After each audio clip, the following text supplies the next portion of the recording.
তো ও সব রিপোর্ট দিতে হয় তো অস্কারকে, বাইরে কী কী হলো এইটাই ওকে রিপোর্ট দেওয়া হচ্ছে। ও ঘুমের ঘরে ঘরে সব শুনছে। He always all the things keep in his mind, তাই না বিটু? এটা ওর পার্সোনাল বেড, এইটা হচ্ছে ওর পার্সোনাল বেড, এই রুমটা হচ্ছে পার্সোনাল রুম, যেখানে অ্যাটাচ টয়লেট আছে। এই রুমটা ওকে দেওয়া হয়েছে।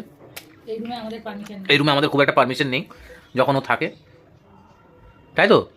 হ্যাঁ, এটা হচ্ছে ঘটনা। ঠিক আছে, ও মনে হচ্ছে এবারে একটা অন্যই জগতে ব্যাপারটা হয়ে গেছে।